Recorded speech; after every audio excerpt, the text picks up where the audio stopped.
Ok, pessoal, estamos dando início aqui à segunda parte da nossa aula de introdução à programação, né? Então, vamos iniciar o conteúdo do nosso segundo slide, né? Então, se você chegou até aqui, nós concluímos no vídeo anterior, né? O primeiro conteúdo da gente, que falou um pouquinho da história da computação, falou do início do processo do pensamento computacional, né? E chegamos até a falar das linguagens de programação.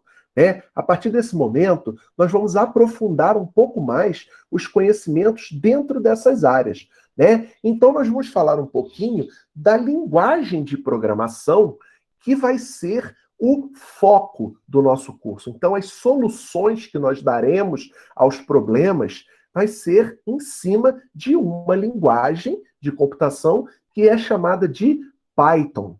Né? Então, é uma linguagem de programação de alto nível, ou seja, você vai escrever com uma linguagem muito próxima do que a gente está acostumado a ver.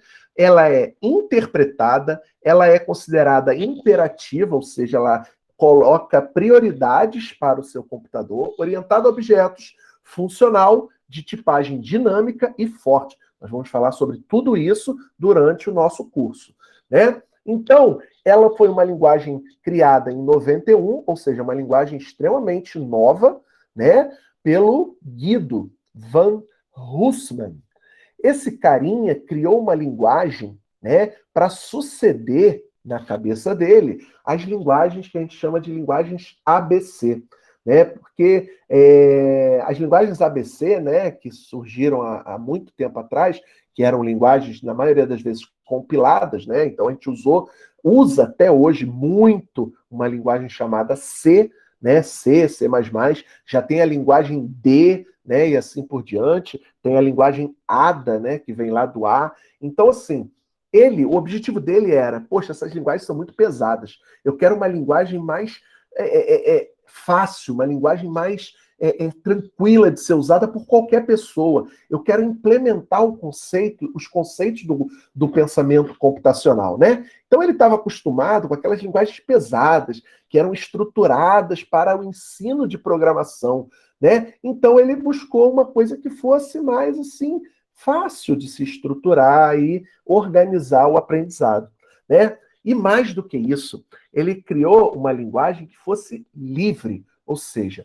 você poderia compartilhar e contribuir para o crescimento dessa linguagem. Né? Então, hoje, essa linguagem ainda é mantida pelo Python Software Foundation.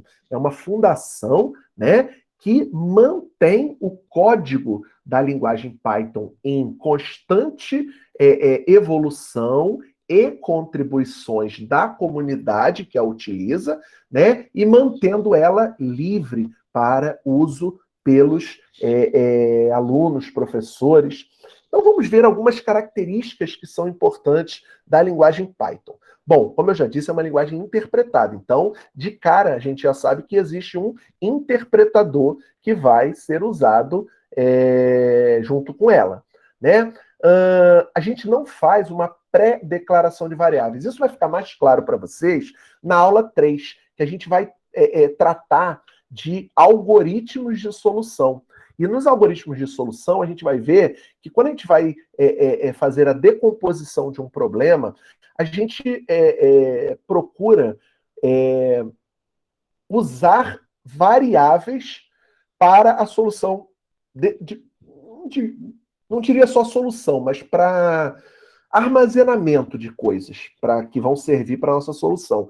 No Python, você não precisa declarar isso antes. Você pode, quando você for usar, você cria. Né? Então, a gente vai dizer que elas são determinadas dinamicamente. Né? Não há também controle de blocos. Tá? Vocês vão ver que as linguagens que são fortemente tipadas, né, elas têm uma característica de usarem muito begin e end, né, para você saber o bloco, onde começa ou onde termina o bloco, ou abre chaves, fecha chaves e assim por diante.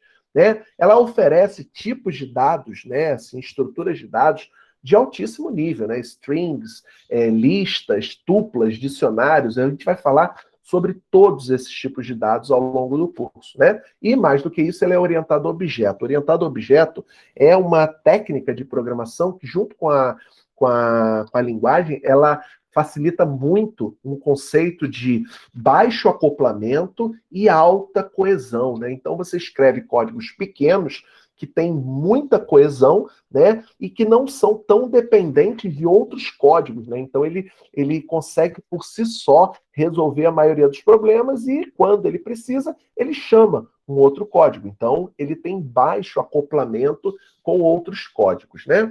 Bom, o interpretador Java, ele vai transformar aquela linguagem que a gente escreveu, né, aquele arquivo, né, num script, vamos dizer assim. Desculpa.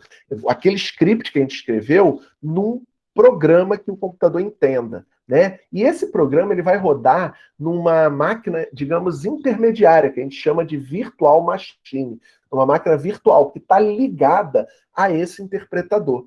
Né? A gente chama do Python de PVM, que é a Python Virtual Machine, né? Então, como que basicamente eu fiz esse diagrama aí, né? Eu fiz esse desenhozinho para vocês mais ou menos entenderem como funciona o Python, né? Então você tem um editor de texto, né? Um editor de texto qualquer, a gente vai escolher um para usar e você digita esse código, né? Você digita esse código, né? Com uma linguagem que a gente vai conhecer também. Esse código ele é mandado para o interpretador do Python. Aí o que o interpretador faz? Primeiro, ele compila numa linguagem que a gente chama de bytecode, que é uma linguagem intermediária, que não é nem a linguagem da máquina e nem a linguagem do programador. É uma linguagem que vai ser compreensível à máquina virtual, né? Então, Eita! Barulhão aqui em casa? Desculpa, pessoal, tomei um susto porque eu ouvi um barulho aqui atrás da minha casa. Então ele vai rodar essa máquina virtual, né? E ela vai se usar de bibliotecas já prontas, ou seja, você não precisa fazer tudo, basta você chamar algumas coisas que já vão estar prontas em bibliotecas. Então você só chama e ele executa. Quer um exemplo massa dessas bibliotecas? Por exemplo, você não precisa mais fazer MMC, MDC. Basta você passar os números para a biblioteca e ele te dá o MMC, o MDC, o logaritmo, o exponencial de alguma coisa. Deixa eu ver outras coisas legais, assim, tangente, arco tangente, cossecante, essas coisas, ele já dá tudo pronto para a gente. Potência, Fibonacci, expansões em séries, isso tudo já está pronto em bibliotecas, a gente só chama, né? A gente usa a linguagem para chamar. Então a gente vai ver isso, que ela é uma linguagem que facilita muito a vida da gente, que, digamos, não é da área de programação, né? Ela tem muita coisa para facilitar o uso de pesquisadores, né? De professores e tal. E aí, por fim, né, essa máquina virtual, ela vai executar o programa para o nosso aluno, né? Para o nosso aluno, não, desculpa, o nosso cliente, né? Se você instalar o Python na sua máquina, eu estou usando computador, né? Um notebook, um desktop, eu vou querer instalar o Python na minha máquina. Ok, você pode instalar o Python na sua máquina, você vai instalar um interpretador local, né? Que vai se chamar idle, né? E o idle vai fazer a interpretação dos seus softwares, né? Então, eu coloquei aqui nesse slide um vídeo, né, tutorial ensinando como instalar o idle, né, na sua máquina. Então, quem quiser instalar, pode instalar. Ah, professor, mas eu estou usando tablet, eu estou usando celular. Ah, eu não quero instalar nada na minha máquina, porque a minha máquina já está lotada. Você não precisa instalar, porque a gente também vai ter uma solução, né? Na verdade, até duas soluções para usar o Python sem precisar instalar na sua máquina.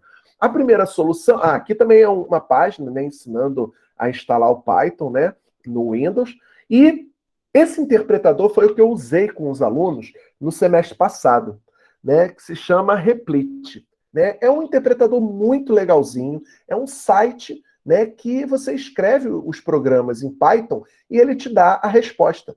tá? Então ele é muito legalzinho, só que, né, você não grava os aplicativos, né? Você escreveu, saiu, perdeu, né? Então, assim, o Replit, ele é muito legal, mas só para tu dar uns exemplos, né? Para tu, digamos, fazer a aula, aí eu estou sugerindo um outro aplicativo, que é da Google, né? Que está junto desses pacotes aí da Google, que é o Colab, né? Que é o Collaboratory Lab, né? Que a gente chama de Colab. Eu botei um videozinho legal para vocês lá do Colab, né? Que foi até um amigo meu, o Silveira, que participou da gravação, né? A gente já trabalhou junto, eu e o Daniel. Então, aqui também tem um videozinho, né, explicando como que usa o Replit, né? Então, quem tiver curiosidade de acessar, durante a aula, a gente até pode usar um pouco o Replit, né? Mas na maioria das vezes eu vou tentar usar o Colab, porque tudo que eu fizer no Colab, que eu mostrar para vocês como exemplo, depois vocês passam a ter acesso. Então, pô, eu queria ver aquele código que o professor fez naquela aula. Vai estar lá no Colab. Você vai entrar no meu notebook do Colab e vai ter lá, porque os programinhas lá a gente chama as gravações a gente chama de notebooks, né? Então você vai entrar lá e vai ver o código que eu usei na aula como exemplo e tal. Então eu vou usar o Colab com vocês.